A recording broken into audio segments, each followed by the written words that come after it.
کہتے جی یہ عورت سر کا مسح کیسے کرے جیسے مرد کرتے ہیں اور کیسے کرے؟ اس کا بھی سر ہے، اس کا بھی سر ہے، آگے سے شروع کرے گی واپس لے آئے گی۔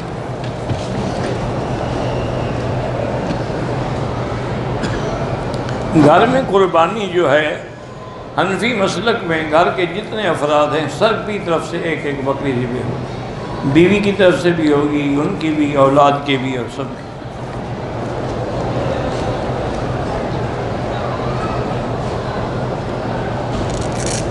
کہتے ہیں کہ میری بہن امریکہ میں رہتی ہے اور وہاں پتہ نہیں چلتا کہ یہ گوشت حلال ہے یا حرام ہے، تو ہم اگر بسم اللہ پڑھ کے کھا لیا کریں۔ دیکھیں نا، اگر بسم اللہ تو وہاں پڑھی جائے جہاں تحقیق نہ ہو سکتی ہے۔ اب امریکہ میں تو 1 منٹ میں تحقیق ہو سکتی ہے، آپ 1 منٹ میں انٹرنیٹ پہ معلوم کر سکتی ہیں کہ حلال گوشت کہاں بکتا ہے۔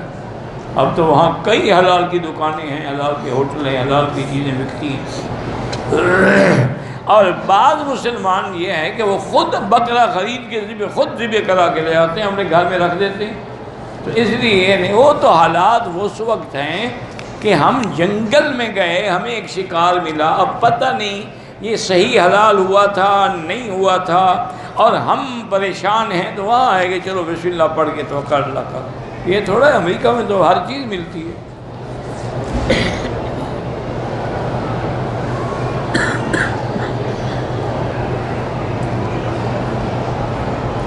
کہتے ہیں کہ میں جس گاؤں میں رہتی ہوں، جب ہم وہاں جاتے ہیں تو راستے میں قبرستان ہے، اس قبرستان میں میری بہن کی قبر بھی ہے، آپ اس کی قبر پہ نہیں جا سکتی، اللہ کے نبی نے عورتوں کو منع کیا۔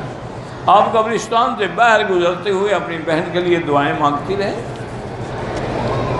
دیکھیں نا، اصولی بات یہ ہے کہ جب تم دعا مانگتے ہو تو مغفرت ہے یا ثواب ہے، یہ اللہ پہنچاتے ہیں یا تم خود مردے کو پہنچاتے ہو؟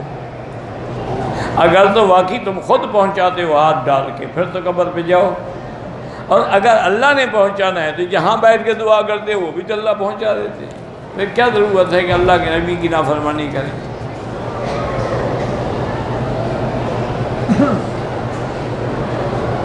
کہتے جی کہ انسان کی روح جو ہے وہ تو حضرت عزرائیل فرشتہ قبض کرتا ہے، لیکن جو نباتات ہیں، یہ سبزیاں ہیں، چرند پرند ہیں، ان کی کون قبض کرتا ہے؟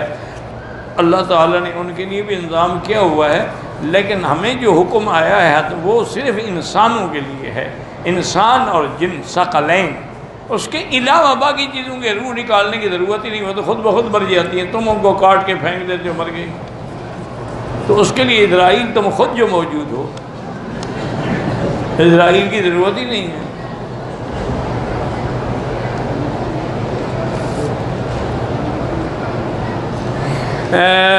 محرم میں احرام میں نہ ہو، لیکن اگر مچھر یا چیونٹی، وہ احرام میں بھی مچھر چیونٹی مار سکتا ہے۔ غیبت کہتے ہیں کسی کے پس پشت ایسی بات کریں کہ اس کو سنے تو تکلیف پہنچے، اور وہ چاہے عیب اس میں ہو بھی پھر غیبت ہے، نہ ہو تو وہ تو بہتان ہے۔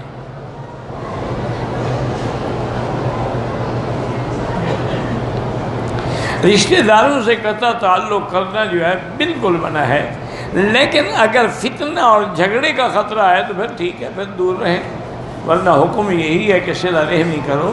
صلہ رحمی سے ہی جھگڑے ختم ہوں گے، توڑنے سے جھگڑے ختم نہیں ہوں گے۔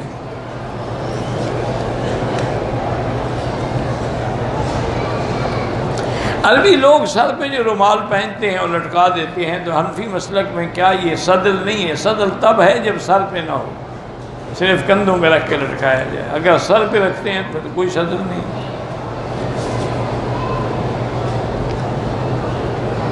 بہرحال جو جمعہ کے دن مرتے ہیں، اللہ ان کے لیے حساب میں تخفیف فرماتے ہیں۔ میری بیوی پاکستان سے آئی، عمرہ نہیں کیا، ہم نے دم تو دے دیا ہے، لیکن عمرہ بھی تو قضا کریں نا۔ عمرہ قضا مسجد عائشہ سے کر لیں یا جیرانہ سے کر لیں۔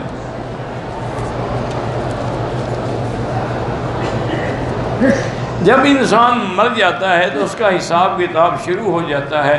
بہرحال وہ قبر میں رکھا جائے یا کولڈ اسٹوریج میں رکھا جائے، اس کا حساب کتاب ہو جاتا ہے، فرشتے آ جاتے ہیں، سوال جواب ہو جاتا ہے۔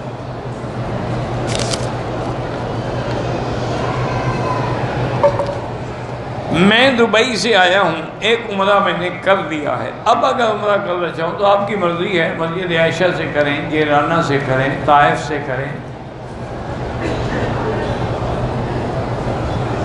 میں نے احرام کی حالت میں وضو خانے میں ایک جھاگ کی مشین لگی ہوئی تھی، اس سے ہاتھ دھویا، جلدی جلدی دھو ڈالا، اس سے کچھ نہیں ہوتا۔ بہرحال گزارش یہ ہے جی کہ پاکستان کی سیاست سے ہمارا چونکہ کوئی تعلق نہیں ہے، اس لیے ہم کسی کے بارے میں کوئی رائے نہیں دے سکتے۔ رائے دینے کا حق اس کو ہوتا ہے جس کو تمام احوال کا پتہ ہو کہ کون حق پہ ہے، کون باطل پہ ہے، کون سچ کہہ رہا ہے۔ ہم کیسے بات کر سکتے؟ وہاں کے علماء سے رجوع کریں۔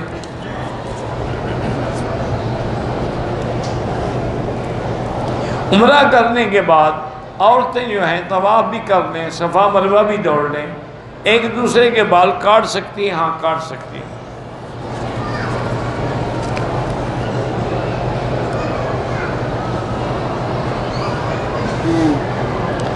گزارش یہ ہے کہ صفا مروہ میں بی بی سیدہ حاجرہ علیہ السلام میں اسماعیل دوڑی تھی، لیکن پھر اللہ نے ان کو سنت ابراہیم اور زوج ابراہیم کو زندہ رکھا۔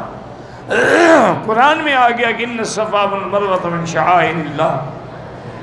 تو اب قیامت تک پھر حضور پاک بھی دوڑے، تمام انبیاء صحابہ بھی دوڑے، عورتوں کو تو دوڑنے کا حکم نہیں، آرام آرام سے چلیں۔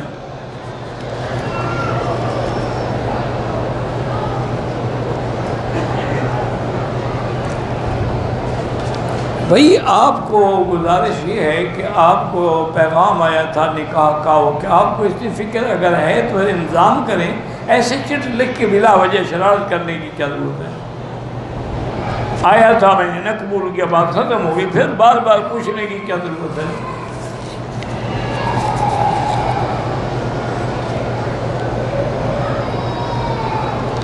ہم عمرے کے لیے آئے ہیں، کل ہم مدینہ منورہ انشاءاللہ جائیں گے، تو عمرے میں طواف الوداع نہیں ہوتا۔ ویسے اچھی بات ہے، کیا کریں، کیونکہ موت حیات کا کس کو پتہ ہے؟ دیکھا نہیں ہے کہ وہ 2-3 دن پہلے عمرے والے لوگ بس پہ آ رہے تھے، حادثہ ہوا، تقریباً 39-40 کے قریب آدمی وہیں فوت ہو گئے۔ انا للہ و انا الیہ راجعون۔ اللہم اغفرہم وارحمہم وتجاوز عنہم وادخلہم فی الفردوس الاعلی۔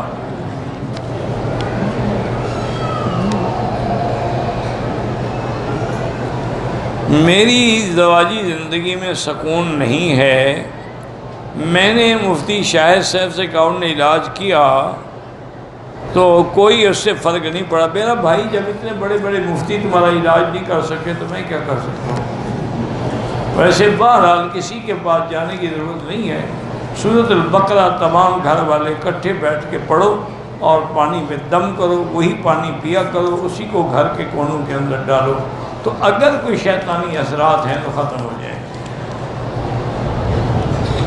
قرآن کی تلاوت کا زیادہ ثواب ہے یا طواف کا، کیونکہ قرآن تو آپ ہر جگہ پڑھ سکتے ہیں، لیکن طواف تو آپ کسی جگہ نہیں کر سکتے۔ اگر احرام کی حالت میں پسینہ آ گیا، ہم نے پسینہ پوچھ لیا ٹشو میں، کوئی حرج نہیں۔ طواف کے درمیان گناہ کا خیال آئے تو توبہ کریں بس۔ میرے ماموں کا انتقال ہو گیا ہے، اللہ مغفرت فرمائے، جو بھی فوت ہو گئے اللہ سب کی مغفرت فرمائے۔ ہمارے والدین گاؤں میں ہیں اور ہم شہر میں، والدین کو خرچہ دیتا ہوں، ہمارے حوالے سے کوئی بھی نہیں کرتے، میں قربانی کروں گا، باہر قربانی کریں، اگر اللہ نے آپ کو پیسہ دیا ہے اپنی طرف سے بھی کریں، والد صاحب کی طرف سے بھی کریں۔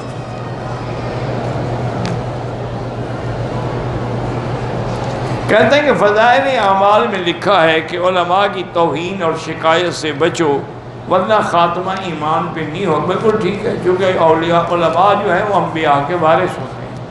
تو اللہ کے نبی کی حدیث ہے، حدیث قدسی ہے کہ جو اللہ کے اولیاء سے دشمنی کرتا ہے، ان کی توہین کرتا ہے، تو اللہ سے جنگ کرتا ہے۔ غوث قطب افدال یہ اہل تصوف کی اصطلاحات ہیں۔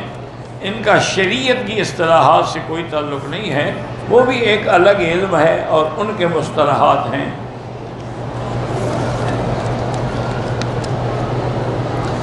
انسان کے مرنے کے بعد جو چلیسواں کراتے ہیں بدعت ہے۔ میت کے گلے میں کفن کے اوپر کلمہ لکھتے ہیں، زندگی میں اگر نہیں پڑھا تو کفن والا کوئی فائدہ نہیں دے گا۔ نماز میں برے خیالات آتے ہیں، جب اللہ نے معاف کر دیے تم کیوں فکر کرتے ہو؟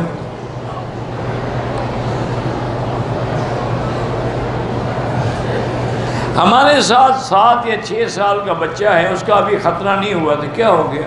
عمرے پہ ہے، ٹھیک ہے، کوئی بات نہیں، ختنہ سنت ہے، خدا نہ خواستہ نہ بھی ہو تو کیا ہو جائے گا؟ وہ فرض تو نہیں ہے، باقی ساری سنتیں تم نے ادا کر دی ہیں، صرف ختنے والا فکر رہ گیا۔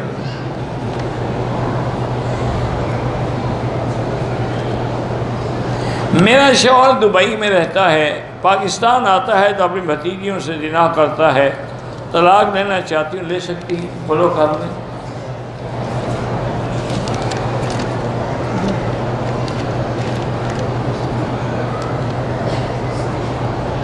بہرحال میں نے تو نہیں پڑھا ہے کہ مطاف کے پتہ نہیں ترکی حرم کے پلروں پر ایک جگہ حضرت عمر بن خطاب کا نام لکھا ہوا ہے، اللہ عالم، میں نہیں پڑھا۔ اب تو وہ پلر ہی گر گئے، پتہ نہیں تم نے کہاں سے پڑھ لیا۔ ترکی زمانے کے جو پلر تھے یہ تو ابھی نئے انہوں نے بنائے ہیں اس شکل کے تاکہ وہ راضی رہیں، یہ وہ پلر تو ہیں ہی نہیں، تم نے کہاں سے عمر کا نام پڑھ لیا؟ یا ہو سکتا ہے انہوں نے صحابہ کے نام لکھے ہوں، ابو بکر، عمر، عثمان، علی، اللہ عالم، ہم نے نہیں پڑھا۔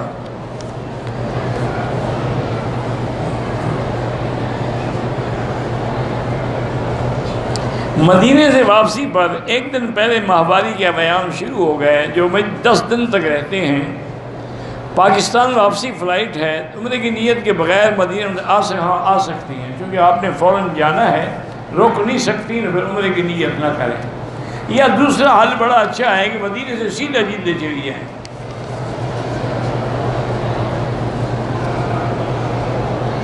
41 دفعہ سورۃ مزمل پڑھیں تو کام ہو جاتا ہے، اللہ کا قرآن ہے، بہرحال اس کے برکات ہیں، کیوں نہیں ہوگا؟ حضور پاک نے فرمایا کہ ہفتے کے دن مچھلی نہ کھائیں، یہ تم نے مسئلہ گھڑا ہے خود۔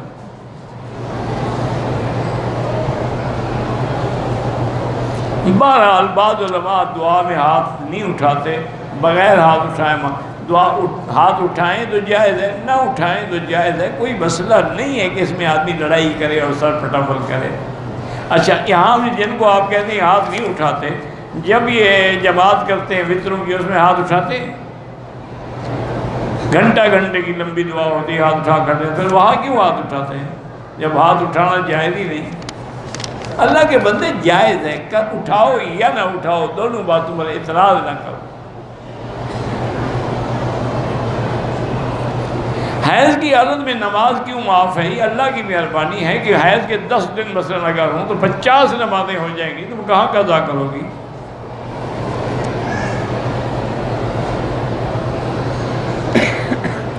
میرا بیٹا پڑھنے میں پہلے تو بہت تیز تھا، پتہ نہیں اب اس کو کیا نظر ہو سکتا ہے نظر بد بھی لگی ہو، تو سورۃ نون والقلم کی آخری آیت جو ہے ہر نماز کے بعد 5 دفعہ پڑھ کے اس کو دم کیا کریں۔ حضور کے نام کے اوپر صرف سواد کی نشانی کر دیتے ہیں، یہ ناجائز ہے، پورا لکھنا چاہیے صلی اللہ علیہ وسلم۔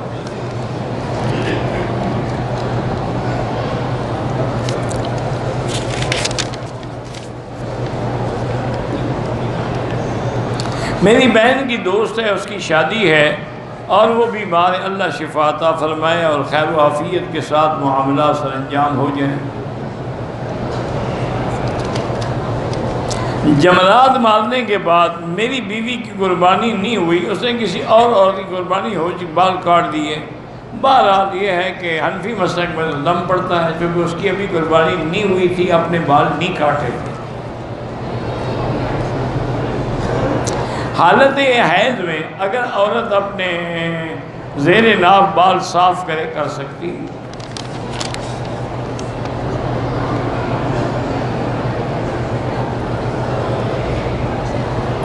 بہرحال نیل پالش کا میری بیٹی اگر اس کا تہ ناخن کے اوپر تہ جم جاتی ہے تو پھر تو وضو نہیں ہوگا. اگر وہ صرف رنگ لگتا ہے جیسے مہندی کا رنگ لگتا ہے تو پھر وضو ہو سکتا ہے. آپ لگا کے دیکھ لیں. اگر وہ تہ بنتی ہے تو جب تک ریموو نہ کرو اس کے نیچے پانی جائے گا ہی نہیں. ایک ہے کہ آج کل ویسے بھی جو اچھی مسلمان لڑکیاں ہیں وہ مہندی لگا دیتی ہیں، بس اس سے وضو میں کوئی فرق نہیں پڑتا. شاید اسی قسم کا کوئی نیل پالش نکل آیا ہو جو مہندی کے مقام کام کرتا ہو، اللہ عالم.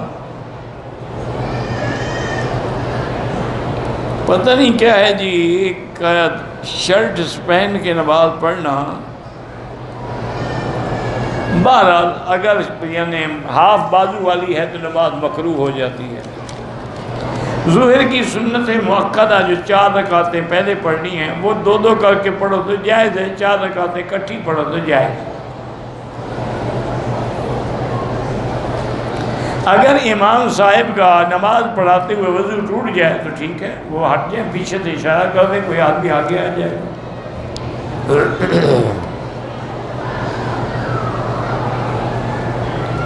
ایک آدمی نے سسر سے جھگڑا ہوا، بیوی کو طلاق دے دی. بیوی نے نہیں سنا، نہ سنے، طلاق تو مرد نے دینی ہے، سنانی تو ضروری نہیں ہے، ہو گئی.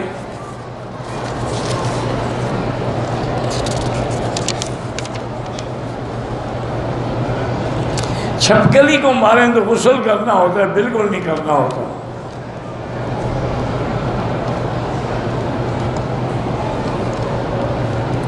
رمضان میں روزہ توڑ دیا تو جواب آیا کہ قضا کرے.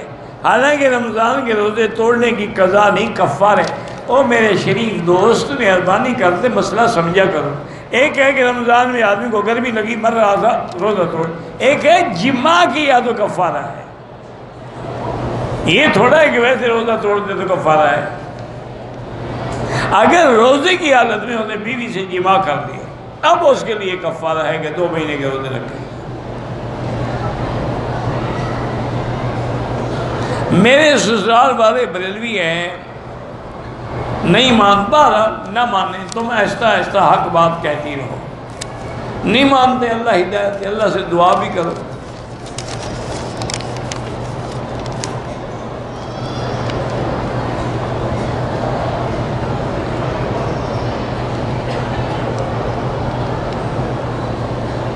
کہتے ہیں کہ میں نے حیدرآباد میں سنا ایک مولوی قسمیں کھا رہا تھا کہ عرس پہ جانا، سندل میں جانا، بزرگوں کے مزارات پہ چادر چڑھانا یہ دین ہے. تو یہ تو بتایا ہوگا نا کہ کسی حدیث میں لکھا ہوا ہے یا ابو بکر عمر رضی اللہ نے چڑھایا تھا عرس منایا تھا، کوئی حوالہ تو دیتا نا. صرف مولوی کے کہنے سے تو دین نہیں بن جاتا. بالکل جھوٹ بول رہا تھا. اللہ کے غضب سے بھی نہیں ڈرتے، جھوٹ کو دین بنا دیتے ہیں. ماں باپ سے پہلے بیٹی فوت ہو جائے تو اس کی اولاد جو ہے وہ نانا نانی کی جائیداد نہیں لے گی، ویسے دے دے.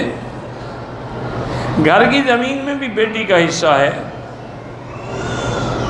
میرے ابو کو 4 مہینے گزر گئے فوت، میں نہیں بھول سکتی، کوئی بات نہیں. ان کے لیے قرآن پڑھو، ان کے لیے طواف کرو، ان کے لیے خیرات کیا کرو، اچھی بات ہے. آدمی اپنے والدین کو یاد رکھے مرنے کے بعد بھی.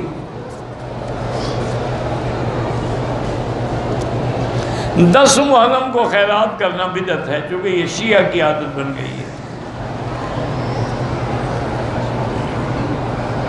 ریاض الجنہ میں نفل پڑھ سکتے ہیں، بالکل پڑھنے چاہیے، لیکن اگر جوتے پاک ہوں تو پھر بھی نماز پڑھ سکتے ہیں.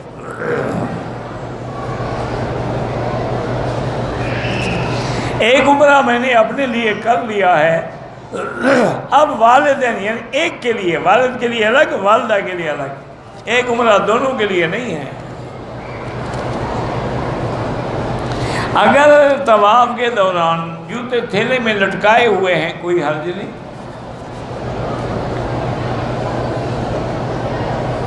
زمزم میں اگر پانی ملائیں کوئی نقصان نہیں ہے، لیکن دھوکہ تو نہ دیں، کہیں گے یہ سارا زمزم ہے. دھوکہ دینا تو حرام ہے نا.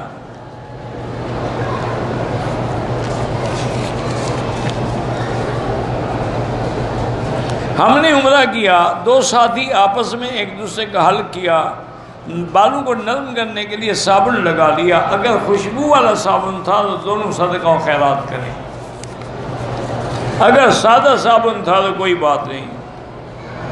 ایک تکبیر میں ایک ایک دفعہ بھی جائز ہے، اور اذان کی طرح دو دو دفعہ کہنا بھی جائز ہے۔ اگر غیر ضروری بال جو ہیں 40 دن سے گزر جائیں پھر بالکل گناہ گار ہے۔ 40 دن کے اندر اندر صفائی ضروری ہے، بغلوں کی بھی اور زیر ناف بھی۔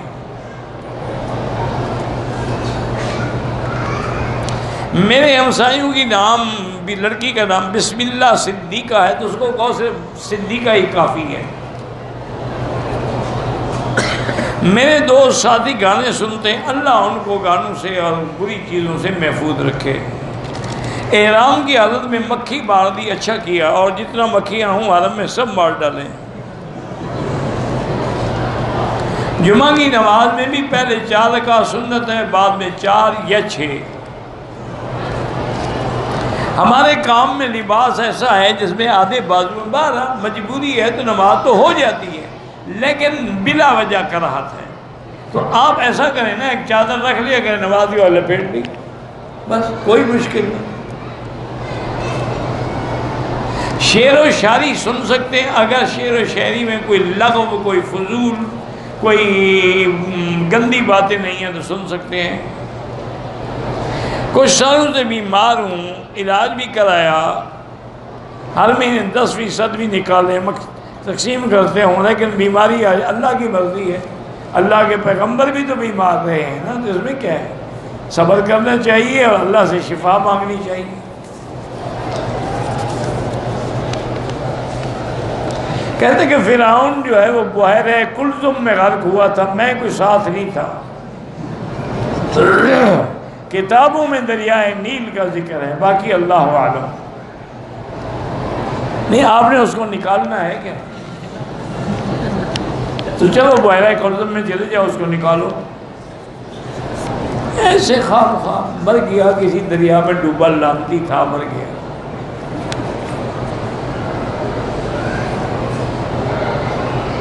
یہاں جو گھڑیوں میں اشراق لکھا ہے، یہ نماز کا وقت نہیں ہے، یہ سورج نکلنے کا وقت ہے۔ اس وقت نماز پڑھنا بالکل ناجائز ہے، لوگ اسی وقت کھڑے ہو جاتے ہیں 2 رکعت اشراق پڑھنے کے لیے۔ اس سے کم از کم 15 منٹ کے بعد اشراق کا وقت ہوتا ہے۔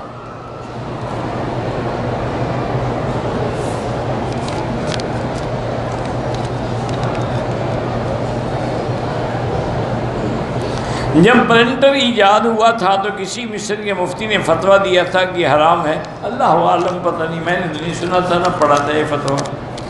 جب نئی چیز آتی ہے تو علماء تحقیق تو کرتے ہیں۔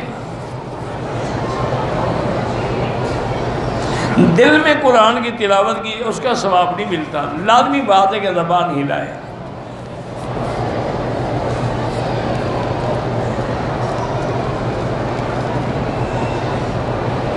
بہرحال جب اللہ کے قانون کو چھوڑ کے، انکار کر کے کافر کے قانون پہ عمل کیا جائے تو وہ تو خود قرآن نے کہا ہے کہ وہ لوگ کافر ہیں۔ ایک ہے کہ اللہ کے قانون کو مانتے تو ہیں لیکن مجبور ہیں۔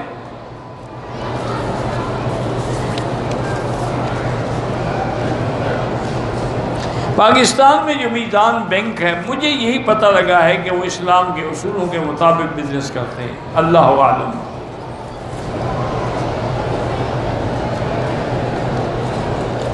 اگر میں مرحومین کے ثواب کے لیے جا نمازیں لے کے تقسیم کروں، آپ کی مرضی ہے، کوئی تقسیم کرے، بہرحال اس سے بہتر یہ ہے کہ کسی غریب کو کھانا دیں۔ جا نماز کے بغیر تو نماز ہو جائے گی، بھوکے کیا کریں گے؟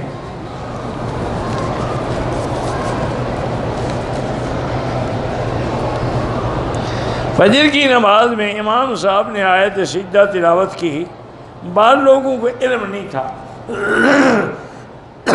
1400 سال گزر گئے، ابھی مسلمانوں کو سورۃ سجدہ کا علم نہیں ہوا۔ اس سے بڑی بدقسمتی ہے کوئی؟ بہرحال جو رکوع میں چلے گئے ان کی نماز ہو گئی، لیکن جو کھڑے رہے، رکوع میں بھی نہیں گئے، سجدہ بھی نہیں کیا، نماز نہیں ہوئی، دوبارہ پڑھیں۔ پہلا عمرہ ہو یا 10واں ہو، جب دونوں فارغ ہو جائیں تو ایک دوسرے کا حل کر سکتے ہیں۔ جو عورت بچیوں کو پڑھاتی ہو وہ حیض کی حالت میں حنفی مسلک میں نہیں پڑھا سکتی، بیٹھی رہے، کنٹرول کرے اور ان کو اشارہ کرے اگر غلط پڑھ رہے ہوں تاکہ وہ سمجھ جائیں۔ طائف جو ہے وہ تو بڑا میقات ہے، وہ تو بڑا عمرہ ہے، اللہ نصیب کرے۔ بہرحال میرا بھائی، میں نے 1000 دفعہ کہا ہے سیاسی معاملات اپنے ملک میں پوچھے کرو۔ سنت مؤکدہ جو ہے 4 رکعتیں آپ پڑھیں گے تو پہلی 2 رکعتوں میں بھی اور آخری 2 رکعتوں میں بھی فاتحہ اور سورت پڑھیں گے۔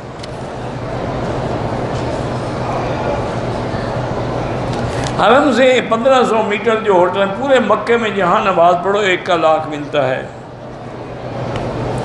مدرسے کے فنڈ سے مدرسے کے علماء کو، مدرسین کو عمرہ کروا سکتے ہیں۔ اگر اس فنڈ میں زکوٰۃ صدقات نہیں ہے تو پھر کرا سکتے ہیں، وہ بھی مشورے سے، اگر اتنا فنڈ ہے کہ مدرسے کو ضرورت نہیں رہی۔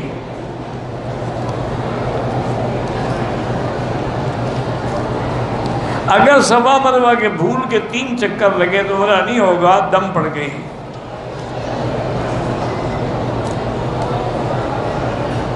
اگر مدینے سے واپسی پر بیماری کی وجہ سے عمرہ نہیں کر سکا تو انشاءاللہ دم نہیں ہوگی۔ اچھا طریقہ مدینے کا ادب سے داخل ہوں اور درود شریف پڑھتے رہیں۔ طائف جائیں تو احرام ضروری ہے۔ میرے دوست ہیں، ان کے والد فوت ہو گئے، اللہ مغفرت فرمائے۔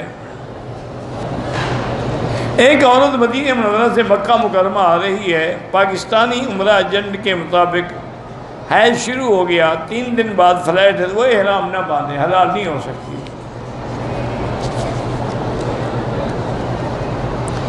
کبوتر چوک تک صفیں بنائیں یا بعد میں؟ اگر اگلی صفیں نظر آ رہی ہیں تو نماز ہو جائے گی، صفیں نظر نہ آئیں تو پھر نماز نہیں ہوگی۔ برازیل سے جو مرغیاں آتی ہیں اللہ عالم، مجھے نہیں اعتبار، باہر کی مرغیاں استعمال نہ کریں، یہاں کی مقامی مرغیاں کھائیں۔ طواف کے وقت تصویریں نہ اتارا کریں، حرام ہے۔ ہم دبئی سے 10 دن کے لیے آئے ہیں تو آپ مسافر ہیں، نماز قصر پڑھیں گے۔ کشمیر کے مسلمانوں پر اللہ رحمت فرمائے، اللہ اپنی قدرت سے ان کی مدد فرمائے اور شان کن فیکون سے ان کو آزادی نصیب فرمائے۔ مسجد عائشہ سے عمرہ بالکل ہو سکتا ہے، 1 طواف 1 بندے کے لیے۔ اگر کوئی آدمی ویسے مسجد عائشہ جائے عمرہ نہ کرے کوئی بات نہیں۔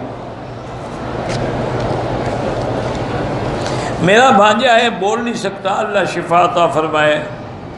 میرے رشتہ دار پر اثرات ہیں، بہرحال ان کو کہیں کہ سورۃ البقرہ فون میں فیڈ کر لیں اور ہیڈ فون لگا کے سنا کریں۔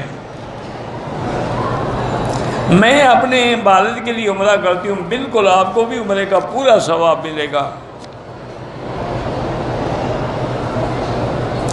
ہمارے پاکستان میں کچھ مولوی ہیں جو کہتے ہیں کہ حرم کے امام کے پیچھے نماز نہیں ہوتی، تو ان کو اللہ نے محروم کیا ہے، تو کہنے کی کیا ضرورت ہے جب اللہ ان کو نماز پڑھنے ہی نہیں دیتے۔ اگر ان اماموں کے پیچھے ان کی نماز نہیں ہوتی تو پھر حج کیسے ہو جاتا ہے؟ حج تو یہی امام پڑھاتے ہیں، تو حج بھی تو فرض ہے۔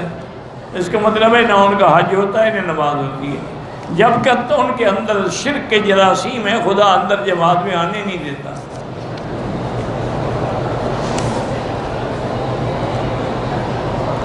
میری فیکٹری ہے، میں یہ قرضہ چڑھ گیا، کچھ لوگوں نے ان کو پرافٹ بھی دیتا ہوں، حالات بہت برے ہیں، میں نے بینک سے لون لیا۔ بہرحال بینک سے لون نہ لیتے تو اچھی بات تھی، اب بھی روزانہ 2000 دفعہ استغفار پڑھو، استغفر اللہ الذی لا الہ الا هو الحی القیوم واتوب الیہ۔ ہمارے ساتھی ہیں، بیمار ہیں، اللہ شفا عطا فرمائے۔ محرم طواف کر کے واپس چلا جائے، صفا مروہ نہ دوڑے، دم پڑ گئی۔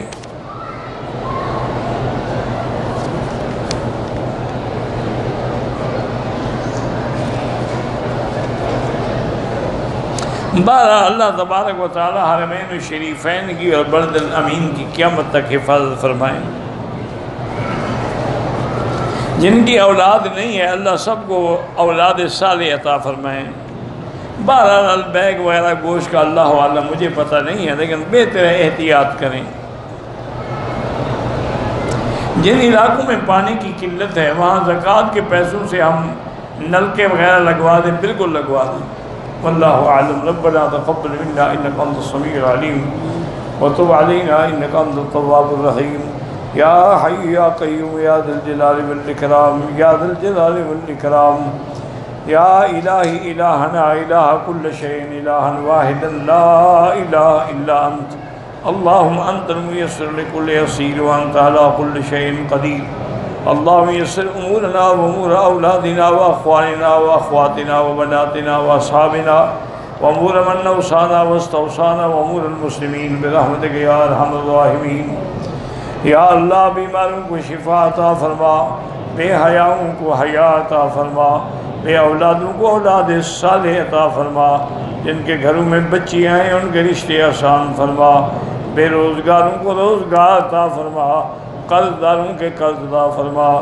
یا الہ العالمین پورے عالم میں جتنے دین کے ادارے ہیں، مساجد ہیں، مدارس ہیں، ان کی حفاظت فرما، دین کے کام کرنے والوں کی حفاظت فرما۔ یا اللہ علماء حقہ کی حفاظت فرما، یا اللہ پاکستان کی حفاظت فرما، یہود ہنود اور قادیانیوں کے فتنے سے محفوظ فرما۔ یا اللہ مسلمان کشمیر میں ہیں، فلسطین میں ہیں، ہند میں ہیں، عرب میں ہیں، عجم میں ہیں، افغان میں ہیں، ان کی جان مال آبرو عزت کی حفاظت فرما۔ ربنا تقبل منا انک انت السمیع العلیم وتب علینا انک انت التواب الرحیم۔ صلی اللہ تعالی علی خیر خلقہ سیدنا محمد وعلی آلہ وصحبہ اجمعین۔ اللہم صلی علی سیدنا محمد وبارک وسلم۔